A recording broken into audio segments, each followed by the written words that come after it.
Hello friends, आप सभी का स्वागत है आपके अपने यूट्यूब चैनल होम एजुकेशन में। तो डियर स्टूडेंट, ये है क्लास 7th का अध्याय 9 है गंदे जल का निपटान। यही आज हम आप लोगों को बताएंगे। इसका जो आंसर है वो हम बताएंगे, कौन इसका आंसर जो है सही होगा। तो सबसे पहले यहाँ पे लिखा है सही विकल्प चुने। ठीक है, ए में है अपशिष्ट जल है। ऑप्शन दिया है ए पीने योग्य, दूसरा ऑप्शन है स्नान योग्य, तीसरा ऑप्शन है दूषित जल, चौथा ऑप्शन है भोजन बनाने योग्य। तो इसका आंसर होगा ये, इसका आंसर यही होगा दूषित जल। अपशिष्ट जल है यानी दूषित जल। विश्व जल दिवस मनाया जाता है, विश्व जल दिवस मनाया जाता है 22 जनवरी को, 22 फरवरी को, 22 मार्च को, 22 अप्रैल को। तो इसका होगा 22 मार्च, यही होगा। तीसरा है दूषित जल से होने वाली बीमारी है, दूषित जल से होने वाली बीमारी है पेचिस, पीलिया, खुजली, कैंसर। तो इसका होगा कैंसर। आगे बढ़ते हैं। चौथे नंबर पे है पीलिया रोग का कारण है, पीलिया रोग का कारण है दूषित जल का व्यवहार, गंदे कपड़े पहनना, गरिष्ठ भोजन करना, इनमें से कोई नहीं। तो इसका ये होगा दूषित जल का व्यवहार। 5वें नंबर पे है चापाकल या कुएं के पास जल जमाव से पेयजल होता है। पहला है स्वच्छ, दूसरा है दूषित, तीसरा है दोनों, चौथा है इनमें से कोई नहीं। तो ये होगा दूषित। उसके बाद से आगे देखते हैं। बी कह रहा है रिक्त स्थानों की पूर्ति कीजिए, रिक्त स्थानों की पूर्ति कीजिए। तो पहला है हैजा एक डैश डैश जनित बीमारी है।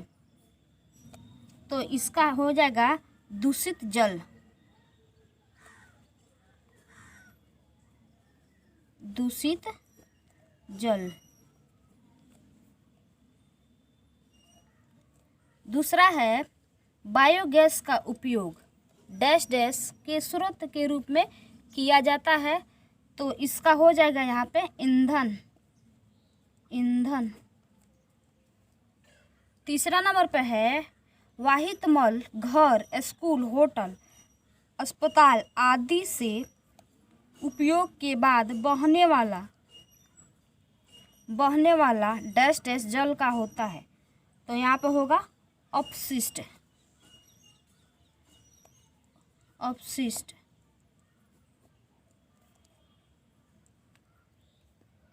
चौथा है वाहित मल एक जटिल मिश्रण है जिससे निलंबित ठोस, मृत जीवी और रोगवाहक जीवाणु, कार्बनिक और डैश डैश अशुद्धियाँ पाई जाती है।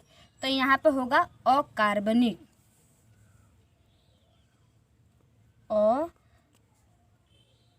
अकार्बनिक।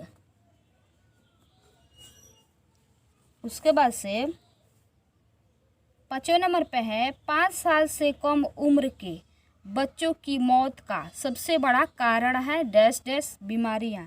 तो यहाँ पे होगा जल जनित, यहाँ पे लिखेगा, यहाँ पे होगा जल जनित, यही होगा जल जनित। उसके बाद से आगे बढ़ते हैं।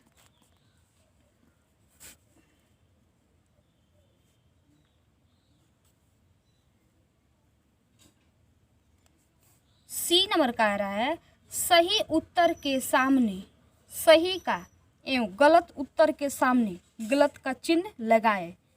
पहला है संयुक्त राष्ट्र संघ ने 2005 से 2015 की अवधि को जीवन के लिए जल का कार्य के लिए अंतर्राष्ट्रीय दशक के रूप में घोषित किया। तो ये सही हो जाएगा, सही हो जाएगा। हैजा और टाइफाइड वायरस के कारण होने वाला रोग है। तो इसका गलत हो जाएगा। उसके बाद से है जनित रोगों का प्रमुख कारण दूषित जल है, ये सही होगा। उसके बाद से देखिए चौथे नंबर पे है बायोगैस मानव मल निपटान। चौथे नंबर पे है बायोगैस मानव मल निपटान की वैकल्पिक व्यवस्था है, ये सही हो जाएगा। पांचवें नंबर पे है कचरा प्रबंधन हेतु प्रत्येक व्यक्ति को एक जागरूक नागरिक की भूमिका निभाना चाहिए, ये भी सही हो जाएगा। उसके बाद से देखिए डी नंबर पे है, डी नंबर कह रहा है निम्नलिखित प्रश्नों के उत्तर संक्षेप में दें। ठीक है, पहला है अपशिष्ट जल से आप क्या समझते हैं?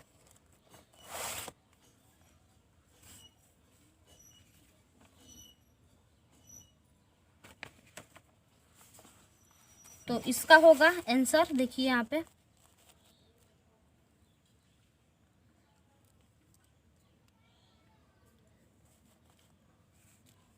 अपशिष्ट जल से आप क्या समझते हैं? तो उत्तर इसका होगा वाहित मल घर, स्कूल, होटल और अस्पताल से उपयोग के बाद बहने वाला जल अपशिष्ट जल कहलाता है। दूसरा है, दूसरा क्वेश्चन है, दूसरा प्रश्न है वाहित मल क्या है, इसमें कौन कौन सी अशुद्धियां होती है? उत्तर है वाहित मल एक जटिल मिश्रण होता है, इसमें निम्नलिखित अशुद्धियां होती है। तो देखते हैं पहला कार्बनिक अशुद्धियां। कार्बनिक अशुद्धि में मानव मलमूत्र, जैविक अपशिष्ट, तेल, फल और सब्जी का कचरा। अकार्बनिक अशुद्धियां, अकार्बनिक अशुद्धि में होगा नाइट्रेट, धातु, फास्फेट आदि। तीसरे नंबर पर है जीवाणु, हैजा और टाइफाइड आदि रोग उत्पन्न करने वाली जीवाणु है। चौथे नंबर पर है अन्य सूक्ष्म जीव, पेचिस और पीलिया आदि रोग उत्पन्न करने वाला जल जनित सूक्ष्म जीव। तीसरा क्वेश्चन है जल जनित बीमारी क्या है? इनमें होने वाली बीमारियां किन्हीं 3 बीमारियों के नाम एवं उनके लक्षण बताएं। उत्तर है दूषित जल के उपयोग से होने वाली बीमारियां जल जनित बीमारियां कहलाती है। दूषित जल से होने वाली बीमारियां और उनके लक्षण निम्नलिखित है। तो देखते हैं, पहला है पेचिस। पेचिस का लक्षण है कि पेट में मरोड़ के साथ बार बार दस्त होना। दूसरा है हैजा। हैजा का लक्षण है कि बार बार कै और दस्त होना, यानी बार बार उल्टी होना और दस्त होना। तीसरा है पीलिया। पीलिया का लक्षण है कि आँख पीला पड़ जाना, पेशाब का रंग पीला हो जाता है। उसके बाद से हाथ के नाखून भी पीले दिखाई देने लगते हैं। उसके बाद से चौथा जो क्वेश्चन है, चौथा प्रश्न है बायोगैस क्या है, इसका क्या लाभ है? उत्तर है मानव मल या पशुओं के गोबर को टंकी नुमा एक संयंत्र में एकत्रित करने पर उनसे एक गैस का निर्माण होने लगता है, जिससे बायोगैस कहते हैं। उसके बाद से यहाँ पर लाभ देख रहे हैं। लाभ, बायोगैस का लाभ है कि इस गैस का उपयोग ऊर्जा प्राप्ति के लिए किया जाता है। इस गैस का प्रकाश तथा रसोई गैस के रूप में भी उपयोग किया जाता है। अतः इससे किरासन तेल तथा जलावन की लकड़ियाँ की बचत हो जाती है।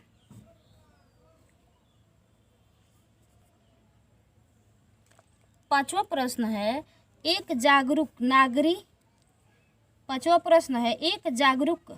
नागरिक के रूप में हम कचरा एवं गंदे जल के प्रबंधन में क्या योगदान दे सकते हैं।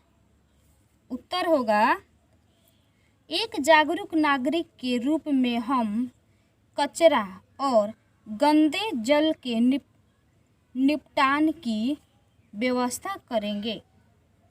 कचरा को इधर उधर नहीं फेंकने देंगे। नाली को जमाव होने से रोके। अपने घर और मोहल्ले की साफ सफाई पर ध्यान दें और सार्वजनिक स्थानों पर भी साफ सफाई का ध्यान रखें। कूड़े को कूड़ेदानी में डालने को कहें। कूड़े को कूड़ेदानी में डालने को कहें। तो ये 9वां अध्याय जो है समाप्त हो चुका। आई होप ये वीडियो अच्छा लगा होगा। तो हमारे चैनल को सब्सक्राइब कीजिए, लाइक कीजिए, कमेंट कीजिए। यदि अच्छा लगे ये वीडियो तो शेयर ज़रूर कीजिएगा। फिर मिलते हैं अगले इंटरेस्टिंग वीडियो के साथ। तब तक के लिए हमारे चैनल से जुड़े रहिए और पुराने वीडियो को देखते रहिए। फिर मिलते हैं अगले वीडियो में। Thank you for watching my video.